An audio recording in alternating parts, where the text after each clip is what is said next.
What's up guys, it's James Holt back with another video. Today we're going to talk about why or how Nate Schmidt succeeded with dropshipping while most beginners fail. For those of you that don't know, Nate is an early student of mine, or he was an early student of mine. Just when I started my Twitter, my YouTube, he was one of the people who reached out to me asking a few questions, and I helped him to get started with dropshipping, and now he's doing very well indeed. He's got a very profitable store, and he's been able to drop out of college, and he went to New Zealand for a few weeks, and he just blew up his personal brand because he's got such a magnetic personality. He's got the personality to go with his very fast rise with dropshipping, which I think makes him a very attractive sort of personal brand. But that's besides the point. What we're talking about today is why he succeeded and many others fail.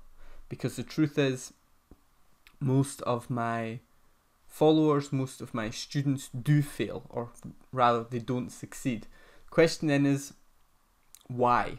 Why does one person succeed with the same information and 10 others fail? First thing to say is, what Nate did really well is he studied selling first. He learned sales, he learned copywriting before he tried to get into dropshipping. And I think that is the key to his success, and it is why I put such a huge emphasis on learning sales in my course. The truth is, dropshipping, the structure, it's not terribly hard. There's a few things you need to learn, there's a few things you need to look out for, but ultimately whether you succeed or fail comes down more to your understanding of marketing, sales, human nature, rather than the actual techniques of dropshipping, if that makes sense. It's the reason why some guys succeed with dropshipping incredibly quickly, while others just can't seem to make it work. It's also the reason why I was able to make dropshipping work so quickly, simply because I'd studied sales before. I already knew how to write copy, I knew how to get people to buy, and once you have that skill, moving to a new business model like dropshipping isn't that hard. So that's the first point. Second point goes or refers to his choice of niche. He recognized a need that was going untapped, and he met that need. Now, many of you just jump into a niche for whatever reason, and often it is the uninformed or the misinformed belief that you decide to sell dog stuff to women because you read somewhere that women are emotional, and therefore you think that's a great niche. Like, these women, they will buy anything, any shit you sell them, because they are emotional women and they care about their dogs. And that is a horrible way to choose a niche. That's what happens when you study sales for 10 minutes and then think you know it all. Because the truth is, just because perhaps women buy quicker on emotion doesn't mean they're a better market than perhaps men. Knowing marketing, knowing sales, it takes a bit of study. You can't just have these little tidbits from Twitter or wherever, 140 character message saying women are the best market, and then assume you know everything about the world and how to sell. That's sort of a mistake I see a lot of you falling into, and it's something that Nate didn't do. He actually has a good understanding of marketing, of what people want, why they want it, and how to present your product as a solution to their need. That is one of the keys to his very fast success as well. Next up, number 3, he studied his market. Most dropshippers don't do this. Nate goes on forums in his niche. He reads forum posts, he reads Facebook messages. He gets into the head of his buyer. I believe he also talks with friends who are in the niche, who have this, who would be potential customers. He tries to understand his potential customers so that he can market to them more effectively, so that he can speak their language. He knows what drives them to buy, what interests them, what doesn't interest them. That makes him a far more effective salesman, and you can tell all these 3 points, they go back to a basic understanding of marketing, of salesmanship, which unfortunately most beginners to dropshipping or to anything else are just lacking. If you learn copywriting and you actually put in a little bit more effort than just the minimum, because you can throw up a dropshipping store really quickly. It doesn't take much time, you can do it in a week. But you do need to do a bit of research into the psychology behind why someone might buy, and that is sorely lacking from most beginner dropshipping stores I see. Number 4, and this goes in the same direction again, an eye for detail. He puts real effort into making his stores look good. Look good, sell good, function good.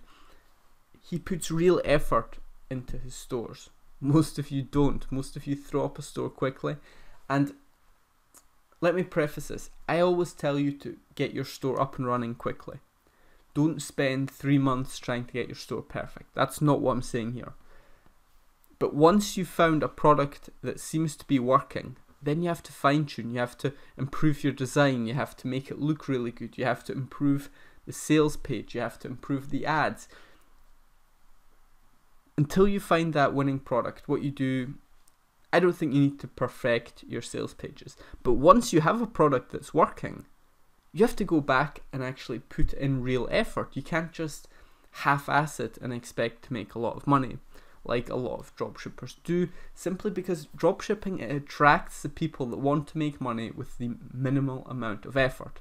And yes, it's true that startup costs are very low compared to traditional businesses, but you have to put in effort. There is no free lunch in dropshipping or anywhere else. Number 5, let's continue down this list. Nate asked me questions, but he asked me intelligent questions, and he was also willing to try things that go against my advice. For example, he's focused heavily on Facebook ads from the start rather than Instagram influencer shoutouts. He believes, or he says, that in his niche there aren't many good influencer pages.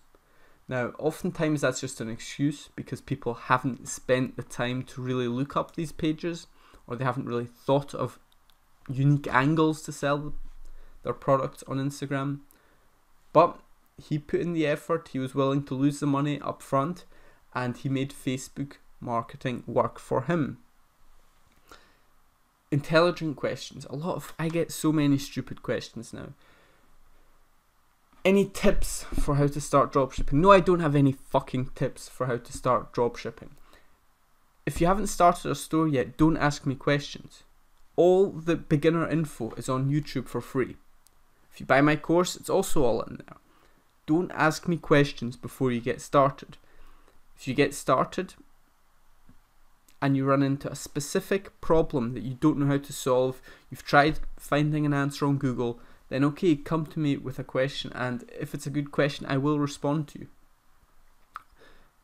But this sort of idea that I owe you something, that because I'm tweet about dropshipping, I'm going to hold your hand and give you the path for free when you've done nothing for me and do nothing but waste my time, that entitlement, that will hold you back from success. And that's one of the things that Nate from the start did not have, and it's not a surprise that he has succeeded.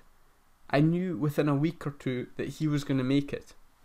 Long before he started his current store that's done so well, I saw the potential in him and I thought he would succeed. Most of you, I don't have that feeling, and I honestly don't think many of you will succeed, simply because of the questions I receive. I can tell that you don't have what it takes. You don't have the desire. If you ask me for beginner dropshipping tips before you've even started your store, you don't have the tenacity needed to solve problems, because you will face problems. You will have technical issues, you will have difficulties marketing, you will have difficulties with Facebook ads, you will have difficulties with Shopify fulfillment. If you can't figure out these little issues yourself, then you just don't have what it takes. I'm sorry, you should go back to your job, you should go back to drinking Starbucks and eating McDonald's. you're not cut out for this. That is the honest truth. If you can't figure out small little issues, solve them on your own, then you are not made out for this. Moving on, before we get into too much of a rant, Nate worked in a store every single day. Now, of course, I don't know exactly what he does, but I can tell. He asked me a question on Monday, asked me to look at a store, whatever, I give him some pointers. By Tuesday, the store looks different, and he's applied the advice I've given him, and that is why he succeeds. He works on it every single day, improving what he did before, and just making it better and better and better. It doesn't take much work. In 2 or 3 months, you can go from 0 to 10 grand profit if you work every single day, and if you're intelligent, and if you ask the right questions, and if you study sales. If you do none of the above, then you will fail miserably. Finally, number 7, he dove headfirst into everything he did, and he had the balls to take massive action. He's a lot more of a risk taker than I am naturally, as you can tell by moving across the world just on a whim. I would never do that. That is also a reason why Nate went from 0 to 10 grand a month a lot quicker than I did. That took me 2 years or so to get to that 10k level. He did it in 6 months simply because he took massive risks that paid off very well for him.